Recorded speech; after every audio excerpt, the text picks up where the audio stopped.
आज हम सबसे पहले ना भारतीय इतिहास से शुरू करेंगे, इंडियन हिस्ट्री से स्टार्ट करने जा रहे हैं, ठीक है। तो जो पहला प्रश्न है वो है the first to come and last to leave India where. Bharat में सबसे पहले आने वाले और सबसे बाद में जाने वाले विदेशी कंपनियों में से कौन थे? पुर्तगीज। पुर्तगीज। बिल्कुल सही जवाब। पुर्तगीज।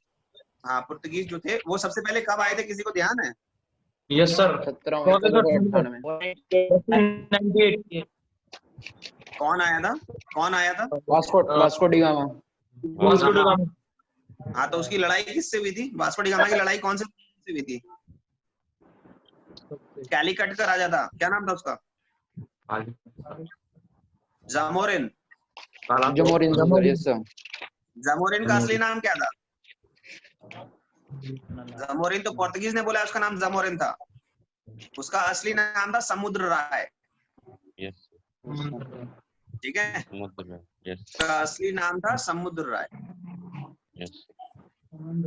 और गोवा गोवा मतलब कब गए थे पोर्तुगीज? सबसे मतलब कब गए थे यहाँ से छोड़ के? तो सर लास्ट में कब? 17 1961 में, जब गोवा आजाद हुआ था ना, ठीक है। 1961 में। अगले प्रश्न में चलते हैं। Name the important French position in India. Bharat में प्रमुख फ्रांसीसी बस्ती बताइए, मतलब which was the most important फ्रांसीसी क्लस्टर और सेटलमेंट इन इंडिया। भारत में फ्रांस की सबसे महत्वपूर्ण बस्ती कौन सी थी? नहीं, जहां पर आज भी हमें फ्रेंच इन्फ्लुएंस देखने को मिलता है, चाहे वहां की स्थापत्य कला हो या बाकी चीजें हो। दक्षिण भारत में ही है, केंद्र शासित प्रदेश है। अब तो बता दो, केंद्र शासित प्रदेश है वो। पौंडीचेरी है। बिल्कुल सही जवाब। हाँ, पुदुचेरी या पौंडीचेरी। पहला नाम पौंडीचेरी था, अब पुदुचेरी हो गया। अब पुदुचेरी हो रहा है। ठीक है, अगला सवाल है the credit of discovering the sea route of India goes to. अगर हम भारतीय समुद्र मार्ग की बात करें तो इसे ढूंढने का श्रेय किसे जाता है? पुर्तगाल को जाता है या फिर वास्को डी गामा को जाता है, ठीक है। 17 मई 1498 को आया था वो। अगला सवाल, which was the first English ship that came to India. अगर हम भारत की बात करें तो यहाँ आने वाला सबसे पहला अंग्रेजी जहाज कौन सा था? क्या नाम था उस जहाज का? Red dragon, yellow dragon, green dragon, blue dragon, बताएं।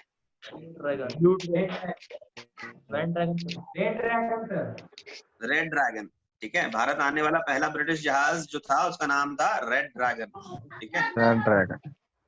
अगला सवाल है the first trading centre which was established by the British was. ये पहले भी आया है और फिर से पूछ रहा हूँ, अंग्रेजों द्वारा स्थापित प्रथम व्यापार केंद्र कौन सा था? सूरत। अच्छा, उस वक्त कौन था मुगल शासक जब सूरत को बनाया गया था अपना ट्रेडिंग सेंटर ब्रिटेन के द्वारा? कोई बता सकता है? जहांगीर। 1613 की बात है ये, ठीक है। Jahangir was the Mughal emperor at that point of time and it was established in the year 1613 at Surat, ठीक है।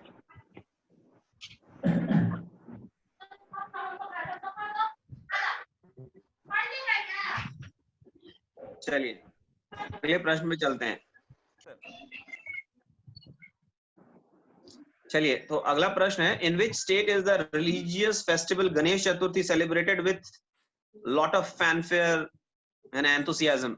गणेश चतुर्थी का धार्मिक त्योहार किस राज्य में? मुंबई। महाराष्ट्र। मुंबई। नहीं, महाराष्ट्र। मुंबई महाराष्ट्र नहीं है, महाराष्ट्र के अंदर आता है मुंबई, ठीक है। अच्छा, ये गणेश उत्सव जो है ये किन्होंने शुरुआत की थी महाराष्ट्र में? तिलक जी ने। तो गणेश चतुर्थी के अलावा उन्होंने और एक त्योहार शुरू किया था, क्या नाम है उसका? शिवाजी महाराज जयंती। हाँ, शिवाजी उत्सव बोलते हैं, जयंती नहीं बोलते। बाल लाल पाल का नाम सुना है आप लोगों ने? Yes sir. कौन कौन थे बाल लाल पाल? लाल बहादुर शास्त्री, लाल लाजपत राय, बाल गंगाधर तिलक, बिपिन चंद्र पाल। लाजपत राय, बाल गंगाधर तिलक, लाला लाजपत राय, चंद्रपाल। बाल गंगाधर तिलक। और एक किसी ने ना लाल बहादुर शास्त्री बोला था अभी। ठीक है, सही जवाब है लाला लाजपत राय, बाल गंगाधर तिलक, ठीक है, और बिपिन चंद्र पाल।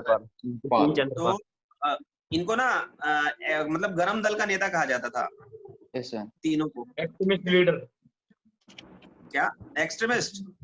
सर तो ये बता दो फिर, गरम दल और नरम दल वालों में कौन से अधिवेशन में, कांग्रेस के कौन से अधिवेशन में फूट पड़ी थी और कौन सा साल था वो? 1906 सर। कांग्रेस अधिवेशन 1906 में। डेटा चेक करो, 6 या 7, 6 या 7, डेटा चेक करो। 7। कहाँ पर था अधिवेशन ये? कहाँ पर सूरत था? में सर। सूरत में। सूरत। मुस्लिम लीग की स्थापना कब हुई? मुस्लिम लीग की स्थापना कब हुई? 1906 कहाँ पर हुआ था? ढाका में। कराची। ढाका, ढाका, ढाका, ढाका। ठीक है। तो उस वक्त मोहम्मद अली जिन्ना मुस्लिम लीग के संस्थापक सदस्य थे क्या?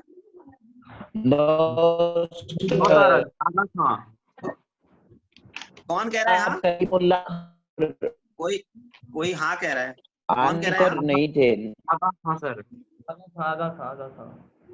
नवाब नहीं, कलीमुल्लाह खान ऑफ ढाका और मैं सिर्फ मोहम्मद अली जिन्ना, मैं मोहम्मद अली जिन्ना के बारे में पूछ रहा हूँ। 1906 में मोहम्मद अली जिन्ना क्या थे कांग्रेस में? कुछ नहीं थे सर। वो गोपाल कृष्ण गोखले के पर्सनल सचिव थे, ठीक है, लॉयर थे वो। चलिए अगले सवाल पे चलते हैं। Which is the field in which Ustad Bismillah Khan has distinguished himself? किस क्षेत्र में उस्ताद बिस्मिल्लाह खान ने प्रसिद्धि प्राप्त? शहनाई वादक जाते हैं। चलिए ठीक है, सही जवाब है बिल्कुल, शहनाई बजाने में उस्ताद बिस्मिल्लाह खान। इनका जन्म 1916 में बिहार के डुमराव बक्सर में हुआ था, ठीक है। 2001 में भारत रत्न से सम्मानित किया गया था, ठीक है। तो जो उस्ताद बिस्मिल्लाह खान थे, इनका जन्म बिहार में डुमराव एक जगह है बक्सर जिले में, वहां हुआ था, ठीक है, 1916 में। और 2001 में इनको भारत रत्न के अवार्ड से नवाजा गया। अगला प्रश्न पे जाते हैं। Which of the language has been given the status of classical language by the central government?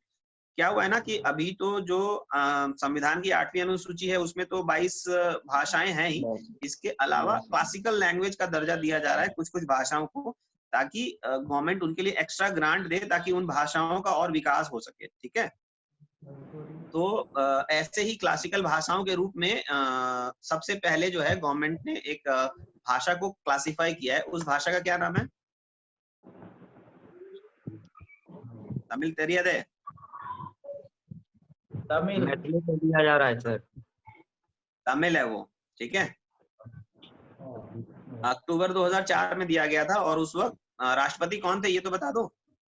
2004 में अब्दुल कलाम, डॉक्टर अब्दुल कलाम।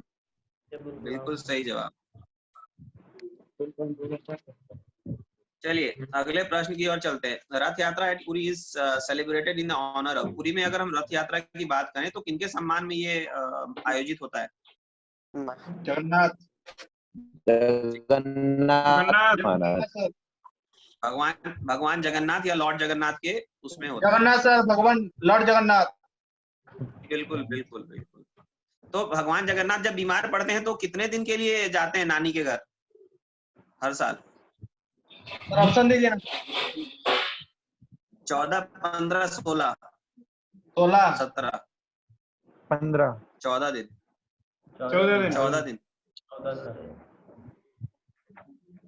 ठीक है, चलिए अगले सवाल की ओर चलते हैं। The most popular festival in Tamil Nadu is. Tamil Nadu में सर्वाधिक लोकप्रिय त्योहार कौन सा है? अरे मेरे भाई, त्योहार त्योहार चल रही है मैंने रखे ना। चलो मैं ऑप्शन देता हूँ, ठीक है। ओनम, पोंगल, बता दो इन दोनों में से कौन सा है? पोंगल, ठीक है। ओनम केरला में मनाया जाता है। ओनम केरला में मनाया जाता है। पोंगल तो सर 14-15 जनवरी को एक्चुअली वो ना तमिल जो हम लोग मनाते हैं ना 14 तारीख वाला, मतलब अलग अलग जगह मकर संक्रांति जो मनाते हैं तो उसी में Yes, पोंगल sir. मनाते हैं 14-15 जनवरी। ठीक है,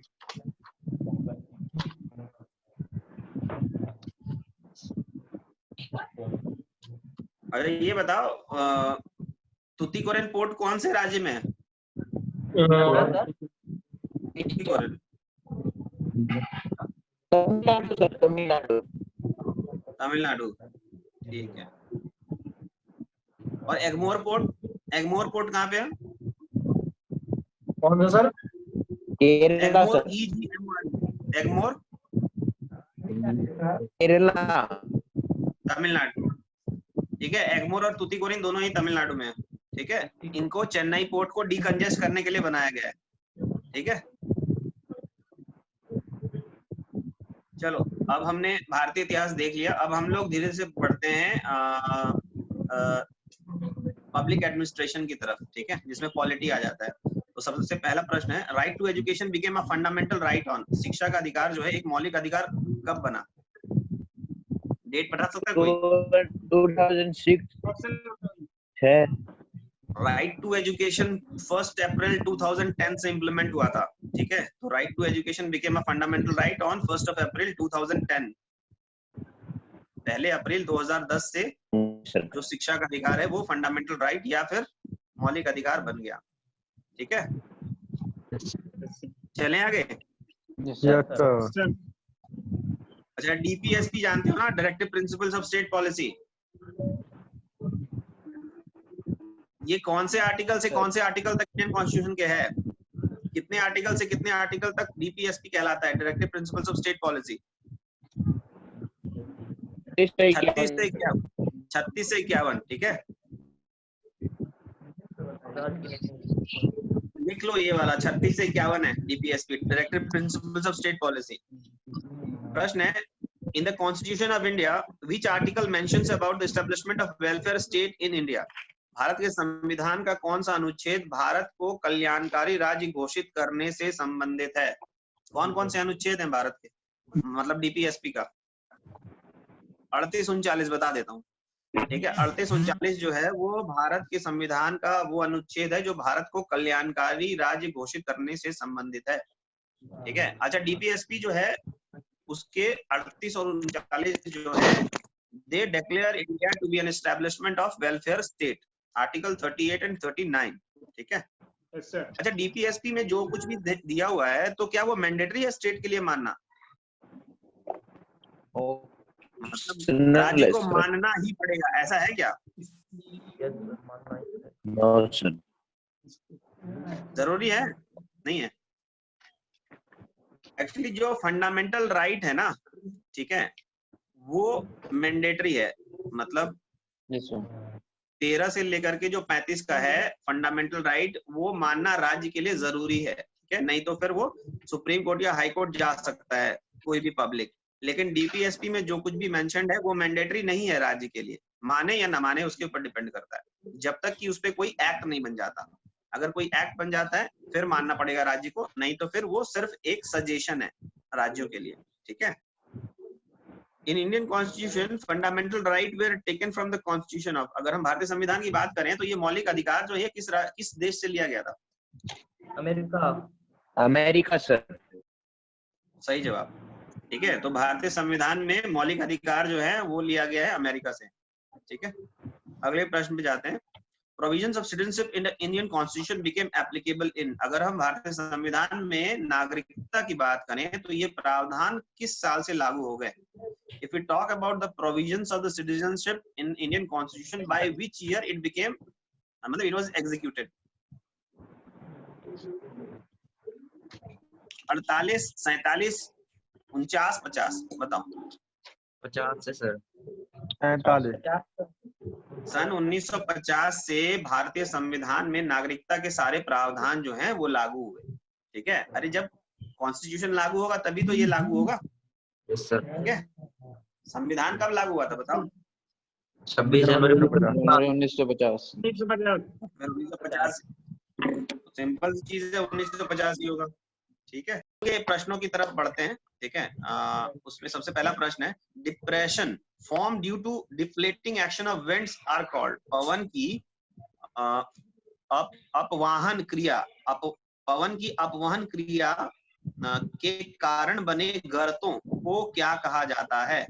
वेदरिंग। क्या? Weathering sir. नहीं, यारडांग कहा जाता है इसे, yardang. Depression form due to depleting action of winds are called yardang. Hindi में भी उसको यारडांग ही कहते हैं, ठीक है। अगला सवाल, troposphere is the hottest part of the atmosphere because. शोभमंडल वायुमंडल का सबसे तप्त भाग है क्योंकि।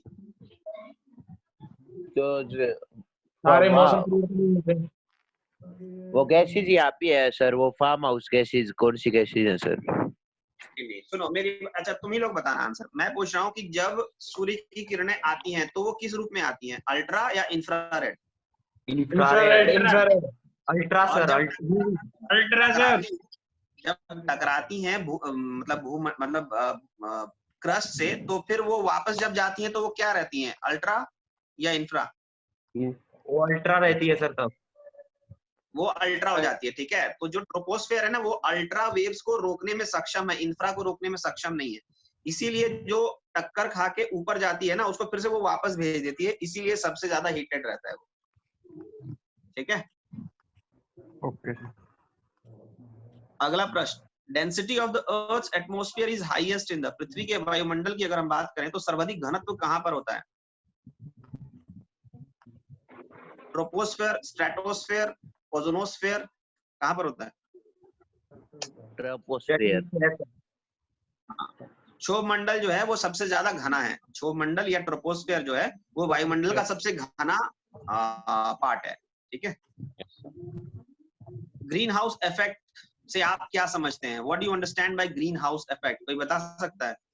Yes sir, greenhouse effect is defined as the harmful gases absorb the sunlight and they did not reflect back the sunlight and it increases the temperature of the earth.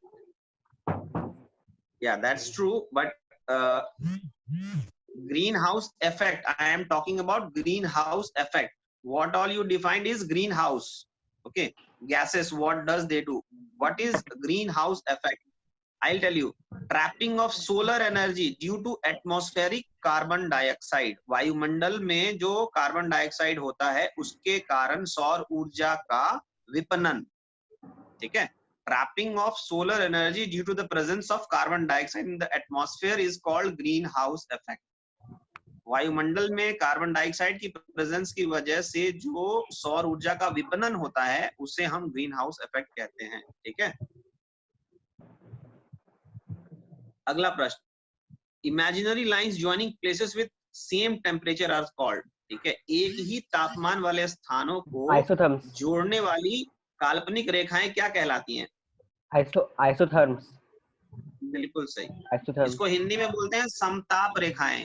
वो शायद क्या नाम है उनका, जिनको हिंदी समझ आती है, क्या नाम है उनका? मनीष। मनीष सर। हाँ मनीष, इसका नाम है समताप रेखाएं, ठीक है। समताप रेखाएं, ओके सर। तो एक ही तापमान वाले स्थानों को जोड़ने वाले काल्पनिक रेखाएं जो हैं वो कहलाती हैं समताप रेखाएं। अंग्रेजी में इसे आइसोथर्म्स कहते हैं, ठीक है।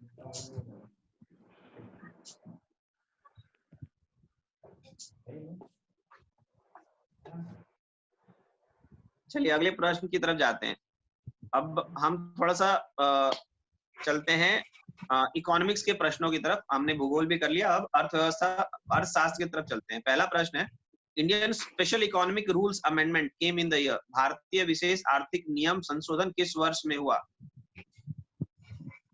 स्पेशल इकोनॉमिक जोन से रिलेटेड है, तो इससे जुड़ा हुआ जो संशोधन है वो किस वर्ष में हुआ? 2006, ठीक है। स्पेशल इकोनॉमिक रूल्स अमेंडमेंट जो है वो 2006 में हुआ है, ध्यान रखिएगा। Okay sir. अगला प्रश्न है, gross domestic product is a measure of. सकल घरेलू उत्पाद की अगर हम बात करें तो वो किस चीज को मापता है? जितना एक्सपोर्ट होता है और जितना तो उसमें क्या वो बाहर के देशों में जो हमारे ये मतलब राजदूत का जो होता है ऑफिस वगैरह, वो सब इंक्लूडेड होता है क्या?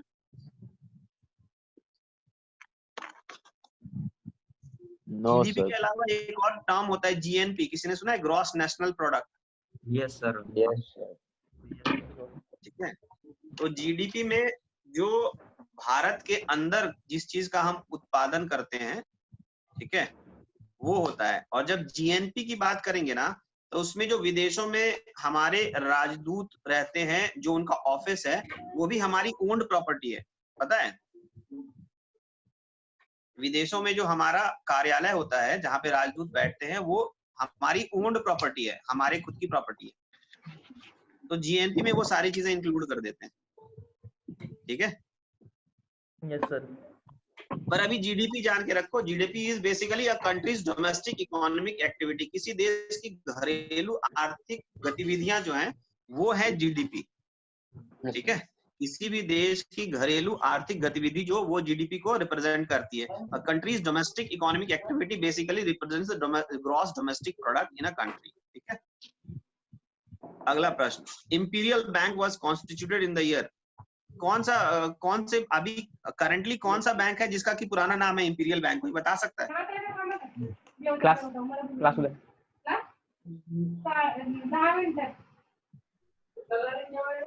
Oriental State Bank of India. SBI. ठीक है, स्टेट बैंक ऑफ इंडिया का जो शुरुआत हुआ था, वो उसका नाम था इंपीरियल बैंक। 1921 में शुरुआत हुई थी इसकी, ठीक है। तो अगर मैं पूछूं कि इंपीरियल बैंक की स्थापना कब हुई और स्टेट बैंक में के रूप में ये तब्दील कब हुआ, तो दोनों साल मुझे बताएंगे कोई भी? स्थापना का तो मैंने बता दिया, 1921 में इंपीरियल बैंक की स्थापना हुई। तो किस साल इसका नाम बदल के स्टेट बैंक ऑफ इंडिया किया गया? 61 sir. कब? 1961. 1955, ठीक है। 1955 में इसका नाम बदल के भारतीय स्टेट बैंक कर दिया गया। अगला प्रश्न, which 5-year plan duration was of 4 years only? मतलब नॉर्मली जब हम बात करते हैं पंचवर्षीय योजना की तो 5 साल का होता है, लेकिन एक था जो 4 वर्ष का था। वो कौन सी पंचवर्षीय योजना थी? 9 हाँ, कौन सी? अटल बिहारी वारी सर। नहीं, पांचवी पंचवर्षीय योजना कब से कब तक हो सकती है? 2007 से 12। हेलो मेरे भाई, पांचवी पंचवर्षीय योजना क्या बोलते हो? कैलकुलेट करो ना। पहली पंचवर्षीय योजना 1952 में बनी थी, उसके बाद कैलकुलेट करके मुझे बताओ। 75 के आसपास सर। कौन प्रधानमंत्री था उस वक्त? चंद्रशेखर। अरे यार, इंदिरा गांधी प्रधानमंत्री थी। चंद्रशेखर 89 में बनाया आके पीएम, ठीक है। तो बेसिकली 74 से 78 वाला जो प्लान था ना, उसमें एक्चुअली वो इमरजेंसी आ गई थी ना, इंदिरा गांधी ने जो इमरजेंसी लगा दी थी। तो उसके बाद इंदिरा गांधी की सरकार गिरती है, तो फिर मोरारजी देसाई जब प्रधानमंत्री बनते हैं ना, तो उन्होंने 5 ईयर प्लान खत्म कर दिया था, इसीलिए 4 साल में खत्म हो गया। और मोरारजी देसाई 1 ईयर प्लान लेके आए थे, ठीक है। तो 74 से 78 का जो पीरियड है वही 4 ईयर प्लान हुआ था, ठीक है। चलो अगले प्रश्न में चलते हैं। The minimum support price for food grains was introduced in the year. अगर हम खाद्यान्नों के न्यूनतम समर्थन मूल्य की बात करें तो किस वर्ष लागू किया गया? अच्छा, इसमें कौन कौन वेस्ट यूपी से है? कितने लोग वेस्ट यूपी से? मनीष वेस्ट यूपी से ही है ना? मनीष गया नहीं है सर वो। चौधरी चरण सिंह के टाइम में sir.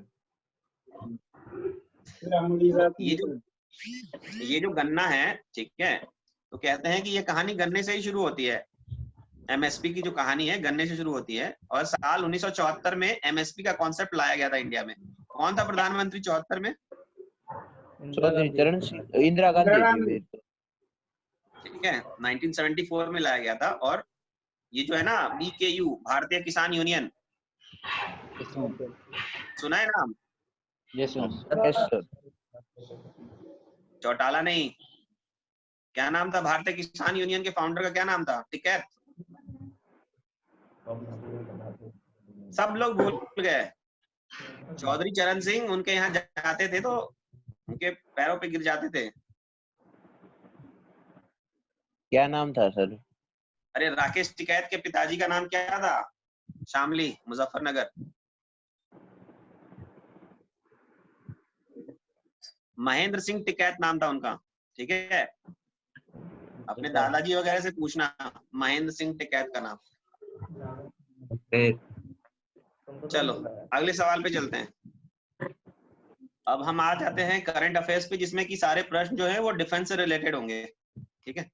On June 3, 2019 Indian air force AN-32 aircraft disappeared after some time it was flying from। 3 जून 2019 को IF का AN-32 एयरक्राफ्ट उड़ान भरने के कुछ समय बाद ही गायब हो गया। इसने कहां से उड़ान भरी थी? कौन से?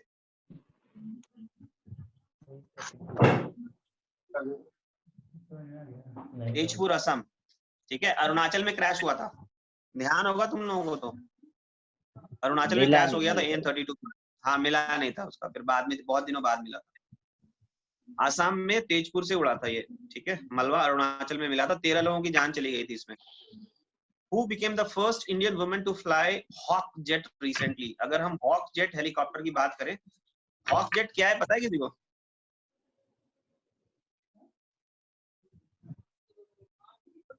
एयरफोर्स में कौन कौन जाना चाहता है? या सभी जाना चाहते हो?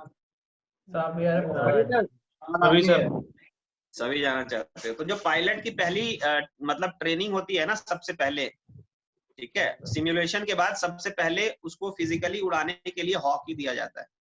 ब्रिटेन से हमने इंपोर्ट किया था ये, ठीक है। लड़की का नाम बताना था सर।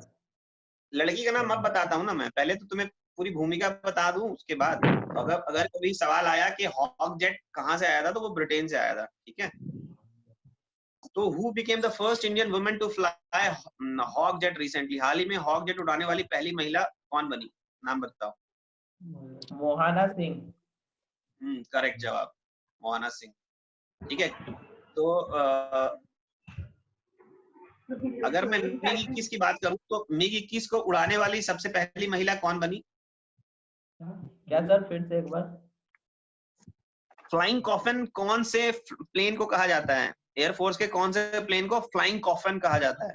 उड़ता हुआ ताबूत। क्रैश बहुत ज्यादा हुआ है सर ये। MiG-21। तो MiG-21 को उड़ाने वाली सबसे पहली महिला पायलट कौन थी?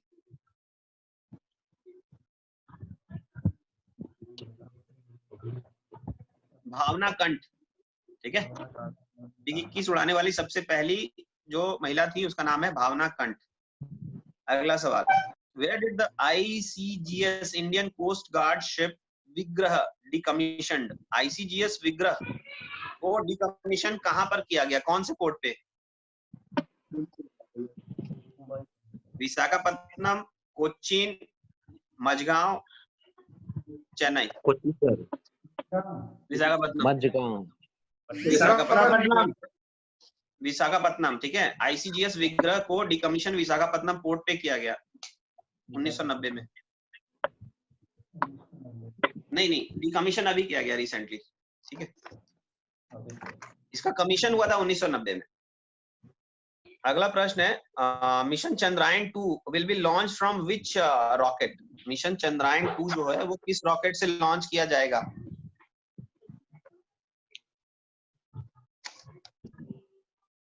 PSLV, GSLV कुछ तो बताओ। PSLV sir. PSLV अब यूज नहीं करते हैं हम लोग, GSLV Mark 3 यूज करते हैं, और GSLV Mark 3 से ही किया गया था लॉन्च, ठीक है। GSLV का फुल फॉर्म क्या है? Geostationary satellite launching vehicle. Wrong. Geosynchronous light vehicle. Satellite launch vehicle. और PSLV का फुल फॉर्म क्या है? Polar satellite launch vehicle. ठीक है। अगला प्रश्न, who recently took charge of the head of the Indian navy? हाल ही में भारतीय नौसेना का प्रमुख का कार्य? करमवीर सिंह, बिल्कुल सही जवाब। वे मतलब व्हाट इज हिज रैंक, मतलब रैंक नहीं बोलूंगा, वो नेवी के चीफ बनने वाले कितने, मतलब कौन से नेवी चीफ है? अगर हम देखें आजादी के बाद से 24, ठीक है। Who has become the new vice chief of air staff? IF के उप प्रमुख कौन बने हैं? ये नहीं, who has become the new chief of air staff? कौन है अभी chief of air staff? यार के भदौरिया सर। और कैसे भदौरिया? पूरा नाम क्या है? पूरा नाम क्या है? चीफ मार्शल और कैसे भदौरिया? राकेश सिंह भदौरिया। ठीक है, चलिए आज के प्रश्न सारे समाप्त हुए। Rakesh Kumar. Thank you, sir.